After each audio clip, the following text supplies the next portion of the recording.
नमस्कार मित्रांनो, ज्येष्ठ अभिनेत्री ज्योती चांदेकर म्हणजेच आपल्या लाडक्या अभिनेत्री पूर्णाजी यांचं निधन झालं असल्याने त्यांना भावपूर्ण श्रद्धांजली ठरलं। तर मग या मालिकेच्या आजच्या भागात आता सत्यांचा उलगडा आता होणार आहे। कारण मधुभाऊ शुद्धीवर आल्यानंतर नागराजच भांड ते सगळ्यांसमोर फोडणार आहेत। कारण नागराजला अजूनही असं वाटत असतं की मी चाकूने जो काही मधुभाऊंवर हल्ला केला आहे हे मधुभाऊंनी पाहिलंच नाही, परंतु मधुभाऊने या चोरट्या नागराजला पळताना पाहिलेलं असतं आणि माझ्यावर हल्ला करणारा हा नागराज आहे आणि हा महिप्तचा चेला आहे आणि तो रविराजांच्या घरातील नावाप्रमाणेच नाग आहे हे सत्य आता मधुभाऊंच्या समोर आलेलं असतं। आणि आता 2 दिवसानंतर मधुभाऊ जेव्हा शुद्धीवर येतात तेव्हा माझ्यावर हल्ला करणारा दुसरा तिसरा कोणी नसून म्हणूनच लगेच नागराजकडे ते बोट दाखवतात। तर नागराजच हे भयानक सत्य हे सायली अर्जुन समोरच नाही तर रविराज आणि प्रतिमा समोर सुद्धा येणार आहे आणि नागराजच खरा खुनी खरा गुन्हेगार आहे यासाठीचा सर्वात मोठा पुरावा आता आपल्या सुमनच्या हाती देखील लागणार आहे। कारण नागराजच्या कपड्यावरील रक्ताचे जे डाग आहेत ते स्वतः आपल्या डोळ्यांनी सुमन बघणार आहे आणि ते रविराज व प्रतिमा यांना सुद्धा दाखवणार आहे। त्यामुळे सर्वांचा संशय अगदीच खरा ठरणार आहे। कसं ते आता आपण आजच्या या भागामध्ये पाहूया। तर आतापर्यंत आपण मालिकेत पाहत होतो की मधुभाऊ शुद्धीवर येतील येत्या 2 ते 3 दिवसातच अथवा त्यांना पूर्णपणे कोमातच जावं लागेल। तर यामुळे आता सायली आणि अर्जुन हे खूप टेन्शनमध्ये आलेले आहेत। काहीही झालं तरीही मधुभाऊ शुद्धीवर आले पाहिजेत अशीच त्यांची खूप इच्छा असते आणि त्याचमुळे आता जेव्हा मधुभाऊ शुद्धीवर येतात तेव्हा सायली आणि अर्जुन यांना खूप मोठा आनंद होतो। फायनली मधुभाऊ शुद्धीवर आलेले आहेत, त्यामुळे आता सायली धावत धावत मधुभाऊ जवळ जाते आणि ती त्यांना बघून आता रडू लागते। ती म्हणते की मधुभाऊ असं का करताय तुम्ही? तुम्हाला माहिती आहे ना हे सगळं खरंच खूप कठीण आहे माझ्यासाठी। आतापर्यंत मी तुम्हाला एकदा गमवण याची भीती सहन केली आहे, आता मला पुन्हा तुम्हाला गमवायचं नाहीये। जेव्हा विलास मर्डर केसमध्ये तुम्हाला आतमध्ये टाकलं होतं जेलमध्ये तेव्हा मात्र मी खूप घाबरायचे, एका क्षणाला मला खूप त्रास व्हायचा। मी तुम्हाला कायमच गमावते की काय अशी भीती मला तेव्हा वाटायची, परंतु आता मला ती भीती नकोय। मला या सगळ्याचा खूप त्रास होतोय। महिपने आणि त्या साक्षीने आपल्याला खरंच खूप त्रास देण्याचा प्रयत्न केला, परंतु आता नाही तर इथे सायली आता त्यामुळे मधुभाऊंकडे आशेने बघतच राहते की कधी मधुभाऊ माझ्याशी बोलतायत। तर इथे नागराज हा महिप्तकडे जातो आणि त्याला जो खून केलेला चाकू असतो तो दाखवतो।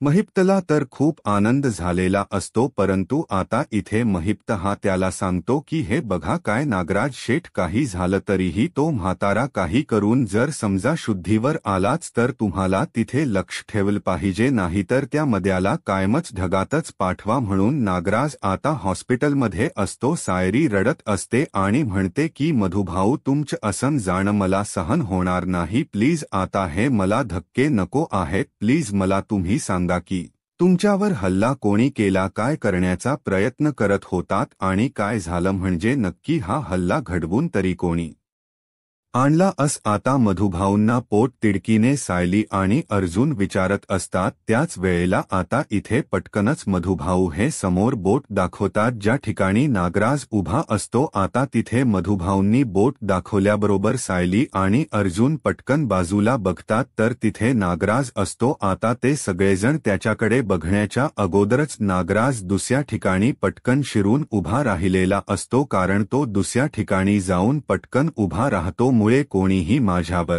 संशय घेऊ शकणार नाही असं नागराजला वाटलेलं असतं आणि त्याचमुळे तो पटकन बाजूला जातो। तेव्हा आता इथे मधुभाऊ हे नागराजकडे बघतात आणि नागराज त्याच्याकडे अगदी डोळे मोठे करून बघत असतो, म्हणजेच पुन्हा त्याला धमकी देण्याचा प्रयत्न करत असतो। म्हणूनच आता पटकनच नागराज बाजूला जातो आणि मधुभाऊंना त्रास व्हायला सुरुवात होते, म्हणजे पटकनच त्यांचं ब्लड प्रेशर शूट होतं आणि त्यांना तिथेच मोठमोठ्याने श्वास घ्यायला लागत असतात। आता सायली म्हणते की अहो मधुभाऊ काय होते बघा ना, अर्जुन सर त्यांना कसला त्रास होतोय, ते समोर कुठेतरी बोट दाखवत होते. तेवढ्यातच हे सगळं घडलं. काय झालंय तेव्हा आता डॉक्टर आणि बाकीचे सगळे आलेले असतात. प्रताप म्हणतो की सायली बाळा तू शांत हो, मधुभाऊंना काही होणार नाहीये. तेव्हा आता लगेचच डॉक्टर हे त्यांना बोलतात की एक मिनिट तुम्ही प्लीज थांबा, तुम्ही सगळेजण बाजूला व्हा. तुम्हाला मी सांगितलं होतं की ते कोमात आहेत आणि जेव्हा ते व्यवस्थित होतील तेव्हा ते तुमच्याशी नक्कीच बोलण्याचा प्रयत्न करतील, परंतु तरीही तुम्ही त्यांना बोलायला भाग पाडत आहात. त्यामुळे प्लीज बाजूला व्हा, त्यांना आता काही बोलू नका.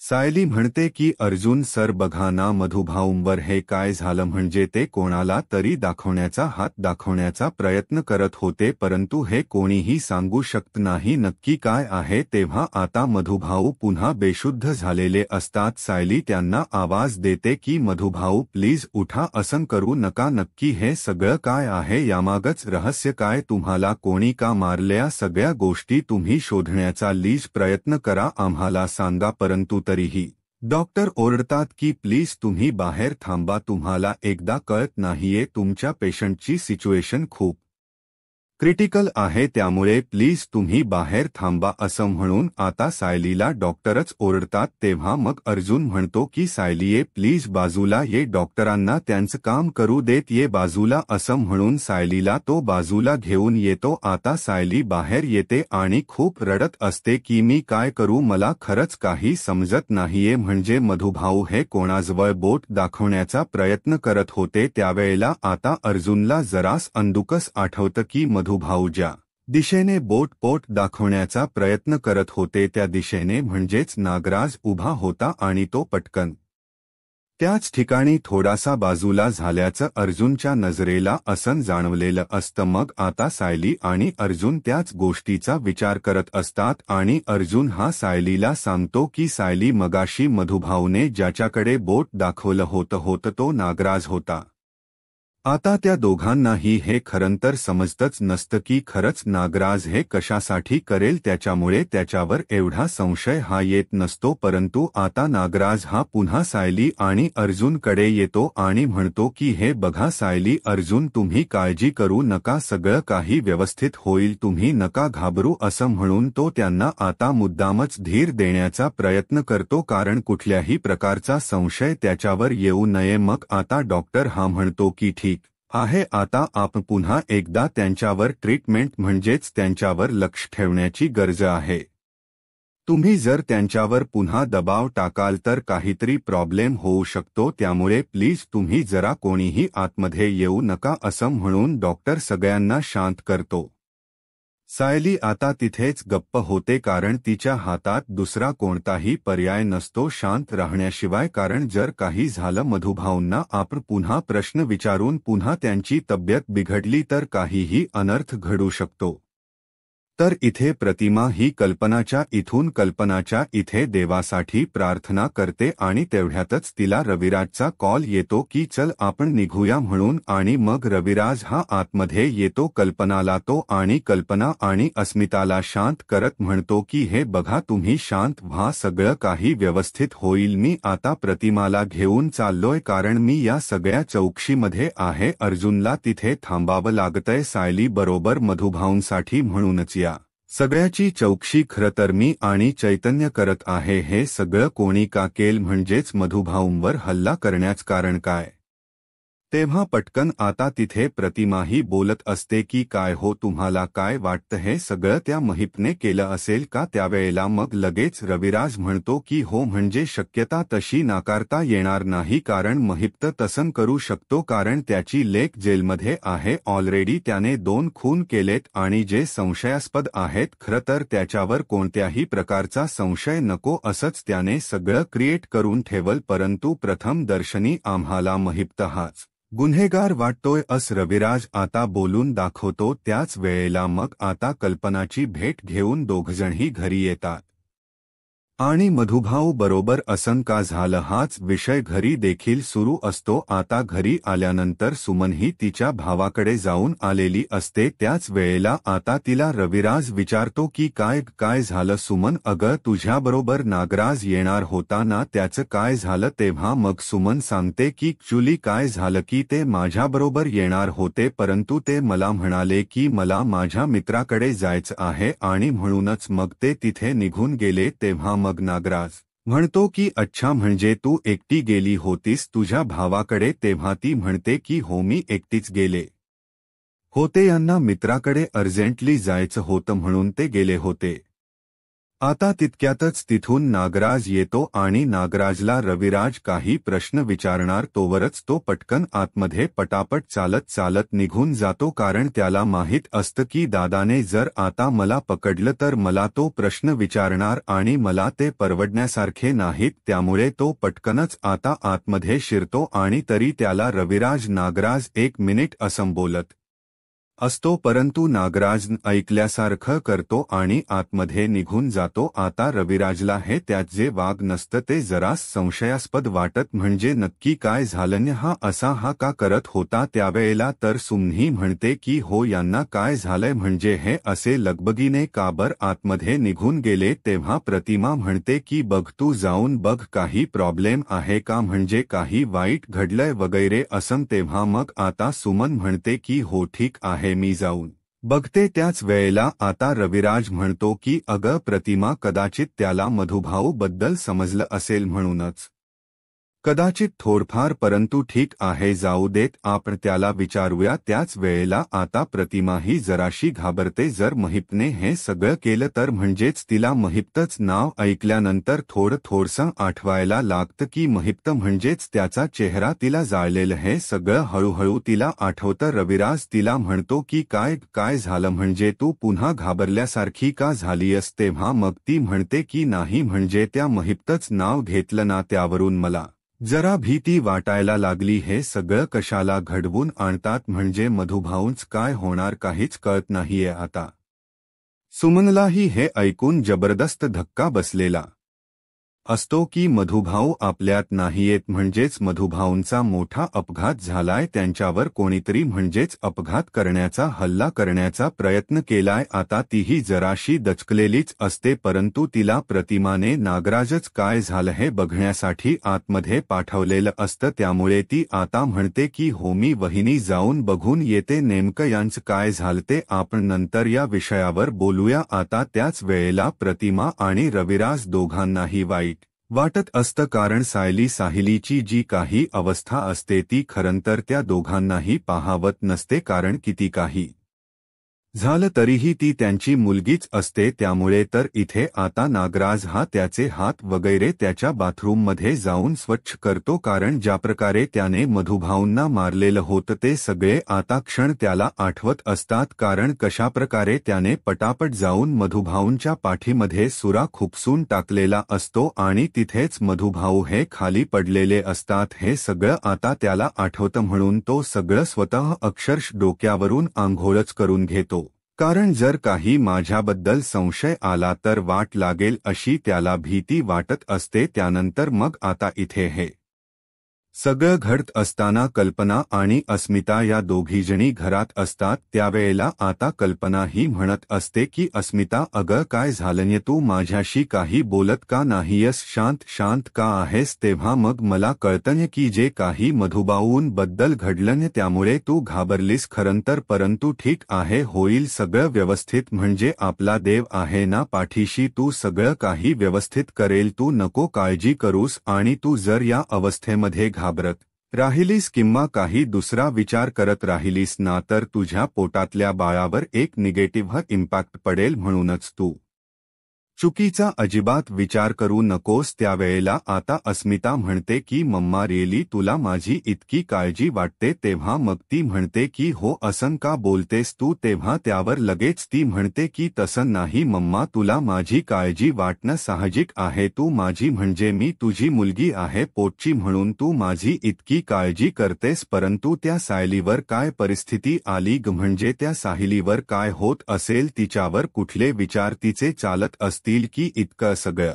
होऊनही इतक्या सगळ्या संकटातून तिने आपल्या घराला बाहेर पडलती प्रियाती आपल्या म्हणजे तन्वी ती आपल्याबरोबर खूप चुकीच वागत होती ते फक्त साहिलीला माहीत होतं आणि अर्जुनला म्हणूनच ते दोघं आपल्या सगळ्या कुटुंबाला सावरण्याचा यातून बाहेर काढण्याचा प्रयत्न करत होते परंतु आपण तीच ऐकलं नाहीच आणि आता ती प्रिया कुठे जेलमध्ये गेली त्यानंतर आता मधुभाऊंनी त्यांचा आश्रम सुरू केलं सायलीला तीच माहेर परत मिळालं होतं परंतु आता पुन्हा तिच्या आयुष्यात हे सगळं संकट आलं आणि यातूनही मम्मा तुला असं वाटत नाहीये का की तू सायलीशी तिला तिच्याशी प्रेमाने बोललं पाहिजेस तिला जरा धीर दिला पाहिजे तेव्हा आता अस्मिताच बोलणं ऐकून खरंतर तिच्या डोळ्यामध्ये घळघळ अश्रू यायला लागतात आणि कल्पना तर रडूच लागते ती म्हणते की मम्मा हे जे काही आहे ना ते मला इतकं समजतंय की तू जे काही वागतेस ना खूप चुकीचं वागतेस तेव्हा कल्पना म्हणते की नाही अस्मिता माझ्याबरोबर जे झालं ते फक्त मला माहीत आहे आणि ती सायली माझ्याशी खोट बोललीये हा राग अजूनही मनातून जात नाहीये तेव्हा मग अस्मिता म्हणते की मम्मा नको जाऊ दे तो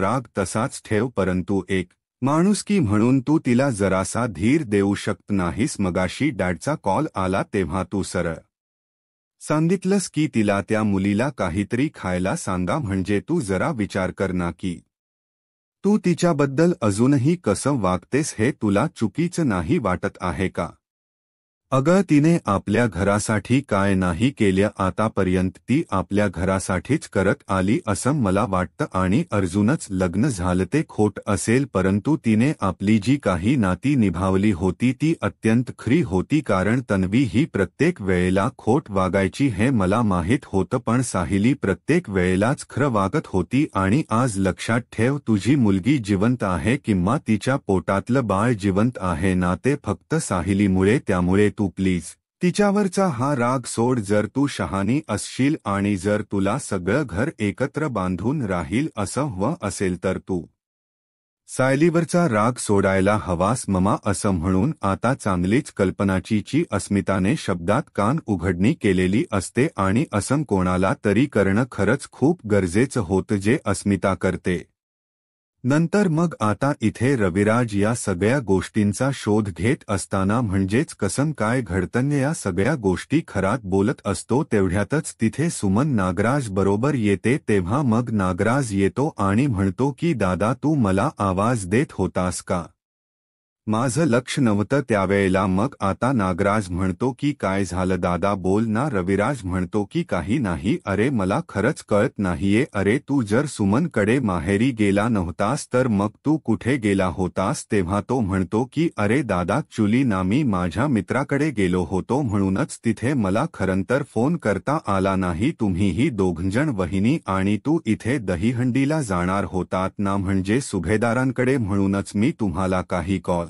केला नाही तुम्ही तिथे गडबडीत असाल वगैरे रविराज म्हणतो की नाही तसं नाही ऍक्च्युली आम्ही तिथे जाणारच होतो परंतु तिथे एक खूप मोठा अपघात घडलाय तेव्हा हे ऐकल्यानंतर लगेचच तो म्हणतो की अपघात म्हणजे काय झालं नेमकं असं मुद्दाम साहसूतपणे तो बोलतो त्यावेळेला लगेचच रविराज म्हणतो की अरे मधुभाऊंवर कोणीतरी चाकूने हल्ला केलाय आणि ते आयसीयू मध्ये आहेत आता हे ऐकल्यावर नागराज जरासा घाबरतो कारण हे सगळं खरंतर त्यानेच केलेलं असतं मग नागराज 2 मिनिट शांत उभा राहतो सुमन आणि रविराज म्हणतात की काय झालं म्हणजे तू इतका शांत का झालायस तेव्हा आता लगेच रविराज हा त्याच्याकडे बघायलाच लागतो म्हणजे हा इतका घाबरतोय का मधुभाऊंचा विषय काढल्यानंतर तेव्हा तो म्हणायला लागतो की हो ऍक्च्युली दादा मलाही आताच ही गोष्ट सुमनने सांगितली खरंच हे खूप धक्कादायक घडलं मग रविराज